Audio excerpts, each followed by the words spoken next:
Hello. हम लोग gases state का टॉपिक पढ़ रहे थे। उसके आगे का एक नया सब टॉपिक है काइनेटिक थ्योरी ऑफ गैसेस, जिसको शॉर्ट फॉर्म में केटीजी बोलते हैं।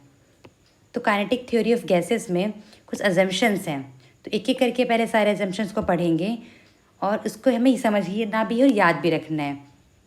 तो इस वाले अजम्पशन में कैसे क्वेश्चंस होंगे, वहाँ पे 2 या 3 या 4 सेंटेंस होंगे। पूछा जाएगा कि कौन कौन से काइनेटिक थ्योरी ऑफ गैसेस ने नहीं बताए हैं या इसके अकॉर्डिंग गलत है, या कौन कौन से काइनेटिक थ्योरी के अंदर नहीं आते हैं। तो वो नहीं आने हैं या आते हैं वो कैसे पता चलेगा, जब हम इसको पढ़ेंगे हमें पता होगा। तो केटीजी ने क्या बोला इस थ्योरी के अंदर क्या है कि जो गैस हैं उसके पार्टिकल्स बहुत स्मॉल हैं, बहुत छोटे छोटे हैं, और वो सारे छोटे पार्टिकल्स हैं, सारे आइडेंटिकल हैं, एक जैसा है वैसा ही दूसरा है, सारे बहुत छोटे हैं। किसी भी कंटेनर में रखेंगे तो कंटेनर के रेस्पेक्ट में उनका कोई कुछ भी वॉल्यूम नहीं है। एटम का क्या है, negligible compare to the total volume of the gas, एक का कुछ भी नहीं है। तो गैस मॉलिक्यूल्स हमेशा रैंडम मोशन करते रहते हैं विद हाई वेलोसिटी, हमेशा मूव करेंगे, कभी शांति से नहीं बैठेंगे, इनके पास कुछ भी, ये आलसी नहीं है। थर्ड, कि गैस के जो मॉलिक्यूल्स हैं इंडिपेंडेंट ऑफ ईच अदर, जब पहला मूव कर रहा है उसको दूसरे से कुछ मतलब नहीं, अपना फ्रीली मूव कर रहे हैं, नो टेंशन। जब मूव करेंगे तो कोई भी एनर्जी का लॉस नहीं होगा, जब कोलिजन भी हो जाएंगे तो भी कोई काइनेटिक एनर्जी का लॉस नहीं है। अगर कोलाइड हो रहे हैं, कोलिजन हो रहा है, तो कोलिजन कैसा है, परफेक्टली कोलिजन है। Pressure of A gas, pressure किसकी वजह से होता है गैस में, वो आपस में टकराते हैं, ये मॉलिक्यूल्स वॉल में टकराते हैं कंटेनर के वॉल से, वो सारा इसमें प्रेशर है। प्रेशर है, मूव करें, वेलोसिटी है, तो वेलोसिटी से क्या आ जाएगा, काइनेटिक एनर्जी। जो काइनेटिक एनर्जी है वो किस पे डिपेंड करता है, एब्सोल्यूट टेम्परेचर, मतलब केल्विन पे, सेल्सियस वाला नहीं। तो केटीजी किस पे डिपेंड करेगा, टेम्परेचर पे। अभी तुम लोग इसको ऑनलाइन देख रहे हो, तो ऑनलाइन में सिर्फ कंप्यूटर का यूज़ करके ऑनलाइन ही नहीं देखना है, कॉपी पेन यूज़ करके सारे नोट्स भी बनाने हैं। जितने नोट्स बनाओगे अपनी हैंड राइटिंग से लिखोगे उतना क्लियर होगा। काइनेटिक एनर्जी किस पे डिपेंड करेगा, जितनी भी सारी वेलोसिटी है, हाफ एम वी स्क्वायर, सब टेम्परेचर पे डिपेंड करेंगे। तो ये हमारा इक्वेशन है, ये आपको याद रखना है। P V equal to N R T होता है। अगर हम 1 मोल ले रहे हैं तो P V equal to R T, जो एनर्जी हो जाएगी 3/2 आर टी। जब कोई भी गैस हो उसकी क्या एनर्जी हो जाएगी, 3/2 आर टी, आइडियल गैस के लिए। एक के है बोल्ट्जमैन कांस्टेंट, जिसकी वैल्यू है, ये हमें याद रखना है, के और आर में, आर है गैस कांस्टेंट, उसके बीच में ये रिलेशन है। मूव करेगा तो वेलोसिटी, 3 टाइप की वेलोसिटी होती, RMS, average, most probable speed. तो आरएमएस सबसे पहले देखते हैं, आरएमएस को बोलते हैं रूट मीन स्क्वायर। इसके नाम से ही लग रहा है रूट होगा, मीन एंड स्क्वायर स्पीड। सबसे पहले क्या करेंगे, जो स्पीड है उसका लेंगे स्क्वायर, जितने भी पार्टिकल हैं सबका इंडिविजुअल, सबका स्क्वायर करेंगे स्पीड का। स्क्वायर करने के बाद फिर निकालेंगे मीन, मतलब एवरेज। निकालने के बाद फिर करेंगे उसका अंडर रूट। ऐसे करने से जो वेलोसिटी मिलेगी वो होगी हमारी आरएमएस। तो टोटल एनर्जी क्या होती है, काइनेटिक एनर्जी, हाफ एम, पहले का स्क्वायर दूसरे का तीसरे का, इस टाइप से। तो आरएमएस कैसे निकालेंगे वो वाला देखते हैं। जो सी है, नेट कैसे निकालना है, सारे वेलोसिटी का स्क्वायर, स्क्वायर फिर मीन, फिर उसके बाद अंडर रूट। आरएमएस कैसे, ये वाला पार्ट याद रखना है। इसको पूरा कंक्लूजन करके ये आ जाती है वेलोसिटी √3 RT/m। m है यहाँ पे मॉलिक्यूलर वेट। अगर RT/m को कन्वर्ट करना है आइडियल में तो पीवी के टर्म्स में हम कर सकते हैं, ये डेंसिटी के टर्म्स में, उसमें तो आप लोग मास्टर हैं, ईजिली कर सकते हैं। पर कन्वर्ट करने के बाद जो डेटा है अच्छे से पुट करेंगे तभी हमारा सही आंसर आएगा। तो उसके लिए जो आर है, गैस कांस्टेंट, हमेशा इसमें ऐसा यूनिट में लेना है, टेम्परेचर केल्विन, नीचे मॉलिक्यूलर वेट है वो याद रखना है, ग्राम में ना लेना है, किस में लेना है, केजी पर मोल। यहाँ पे ये गलती हो जाती है क्योंकि हमें वेलोसिटी सब ऐसा यूनिट में चाहिए। अगर लेफ्ट साइड ऐसा यूनिट में चाहिए तो राइट साइड भी सब ऐसा यूनिट में होना चाहिए। ये वाला पार्ट अच्छे से नोट करना है। एवरेज, यहाँ पे कुछ स्क्वायर नहीं करना, बस सारी वेलोसिटी को एवरेज ले लेंगे, समेशन बाय टोटल जितने भी हैं। ये किसके इक्वल आता है, R8 RT/πm। m है molecular weight, T temperature in kelvin, R gas constant. Gas का कौन सा लेना है, 25/3 लेना है या अदरवाइज 8.31, और कोई भी गैस कांस्टेंट वाला नहीं लेना है, वो अलग अलग कंडीशन के लिए था। यहाँ पे SI यूनिट है तो 25/3 ही लेंगे। मोस्ट प्रोबेबल स्पीड MPS से शो करते हैं, ये कितना है 2RT/m। तीनों स्पीड का जो रेशो होगा most probable average RMS, formula था RT और M एक ही के लिए गैस के लिए ले रहे हैं तो molecular weight cancel, same condition पे है, टेम्परेचर सब कैंसिल, तो ये आ गया हमारा रिलेशन। ये याद भी रखना ही है। आते हैं क्वेश्चंस पे। इस क्वेश्चन के हैं 4 पार्ट। 4 पार्ट को सॉल्व करने के लिए आपको मिलते हैं 5 मिनट्स। स्टार्ट करें, पॉज करके स्टार्ट करेंगे, लास्ट में अपना आंसर मैच करेंगे। क्या करना है, कैलकुलेट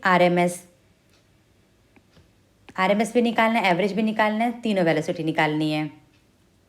O2 एट STP, तो STP का मतलब हमको टेम्परेचर पहले दे दिया है, O2 गैस है तो मॉलिक्यूलर वेट क्या आएगा 32, वो ग्राम में होता है तो kg में कन्वर्ट करने के लिए 10 × 10⁻³ लेंगे। सब कुछ ऐसा यूनिट में लिया है। क्या हो गया हमारा RMS, तो मोस्ट प्रोबेबल का भी उस फॉर्मूले से कर सकते हैं, ये रिलेशन लेके कर सकते हैं। एवरेज का भी ऊपर फॉर्मूला लिखा है, उस फॉर्मूले से सॉल्व करेंगे। मैंने इसको कैसे याद रखा है, A फॉर एवरेज, जो एवरेज है वैसा ही पाई जो है E जैसा दिखता है तो एवरेज में पाई नीचे आएगा, नीचे पाई है तो वो मुझे याद है 8 RT/πm, क्योंकि 8 के साथ पाई याद है, एक √3 था, एक √2 है, तो एवरेज याद हो गया तो बाकी चीज़ें याद हो गई। इथेन टेम्परेचर गिवन है तो टेम्परेचर का यूज़ करेंगे। C वाले में डेंसिटी गिवन है और प्रेशर, तो RT/m को डेंसिटी वाले टर्म में भी रिलेट कर सकते हैं PV = nRT से। O2 का वेट दे रखा है 5 लीटर और mm, pressure, volume and weight, यहाँ से क्या आ जाएगा टेम्परेचर। देखो यहाँ पे वेट है, वॉल्यूम लीटर में था तो मीटर क्यूब SI यूनिट में, जो प्रेशर है 750 mm में था तो हमें ATM में किया, फिर ATM के बाद SI यूनिट में ही चाहिए तो Nm/m², इस फार्मूले में पुट किया तो RT/m क्या हो जाएगा PV/W, तो यहाँ पे पुट करेंगे। मॉलिक्यूलर वेट याद रखना है, हमें kg में कन्वर्ट करके करना है और फाइनल आंसर निकालने की हैबिट डालनी है, क्योंकि जो अब एग्ज़ाम होते हैं वहाँ पे लिखना होता है, हमें टाइप करना होता है, ऑप्शंस हर में नहीं होते। कीबोर्ड का यूज़ करके अप टू 2 डेसिमल तक लिखना है, तो हमें अप्रॉक्सीमेट ना करके और फाइनल आंसर तक जाने की प्रैक्टिस अभी से करेंगे। एग्ज़ाम का वेट नहीं करेंगे कि एग्ज़ाम आएगा तब प्रैक्टिस करेंगे। ये क्वेश्चन है, calculate the average and total kinetic energy of 0.6 मोल, यानी 1 मोल नहीं है 0.6 मोल है, तो एवरेज और टोटल। एवरेज काइनेटिक एनर्जी पर मॉलिक्यूल का मतलब हमें एक मॉलिक्यूल के लिए चाहिए, इतने मोल का नहीं। पर मॉलिक्यूल के लिए फॉर्मूला क्या होगा 3/2 kT पर मॉलिक्यूल, एक मॉलिक्यूल के हिसाब से करेंगे तो kT, पर मोल लेंगे तो RT, चाहे वो कोई भी गैस हो। पर मॉलिक्यूल में 3/2 kT, पर मोल में 3/2 RT, तो यहाँ 3/2 RT का मतलब 1 मोल का आया है ये वाला एनर्जी, और यहाँ पे क्या दे रखा है 0.6, 1 मोल का पता है तो 0.6 से मल्टीप्लाई कर देंगे तो क्या आ जाएगा हमारे को, इस वाले कंटेनर का कितना एनर्जी था, इस वाले कंटेनर में जो गैस है उसका कितना एनर्जी था। तो 1 मोल के निकालने के लिए R, एक मॉलिक्यूल के लिए K, बार बार फोकस कर रही हूँ तो गलती नहीं करनी है। ये लास्ट क्वेश्चन लेते हैं।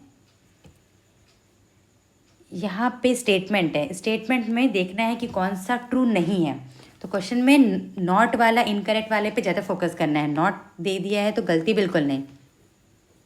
रेशो निकालना है, मीन स्पीड और RMS इंडिपेंडेंट ऑफ टेम्परेचर, दो का अगर रेशो करेंगे तो दोनों में ही टेम्परेचर मॉलिक्यूलर वेट आता है, वो तो कैंसिल हो जाएंगे, R कैंसिल हो जाएगा, तो इंडिपेंडेंट ऑफ टेम्परेचर करेक्ट।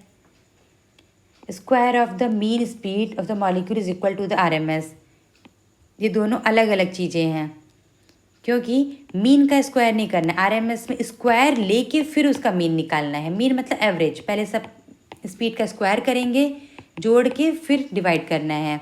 और यहाँ पे क्या करते हैं, यहाँ पे पहले एवरेज निकालेंगे फिर इसका स्क्वायर, तो बराबर नहीं होगा। किसी 1-2 केस में अगर बराबर आ गया तो हम उसको ये नहीं बोलेंगे कि हमेशा बराबर ही होगा। Average kinetic energy per mole 3/2 RT is a function of temperature, yes. सारी वेलोसिटी टेम्परेचर पे डिपेंड करेगी। The difference between RMS and MPS at any temperature for different gas diminishes as larger yet larger molar mass is consider. देखो इसका मतलब क्या है कि जो डिफरेंस है किसी भी टेम्परेचर पे गैस का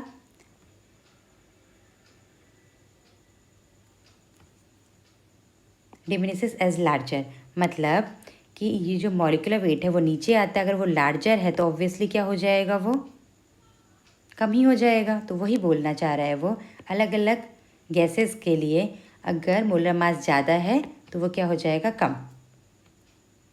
क्लियर? एक लास्ट क्वेश्चन लेते हैं। Temperature of the ideal gas, ये इस टेम्परेचर से इस टेम्परेचर पे चले गए। इफ़ एट 140 K तो RMS वैल्यू इज़ V, तो दूसरे पे कितना होगा। तो एक टेम्परेचर पे दे रखा है, दूसरे पे पूछा है। सेम गैस है तो हम क्या लगाएंगे, V = 3RT/m। तो दोनों का रेशो निकाल देंगे, इससे हमारा रिलेशन आ जाएगा। Thank you.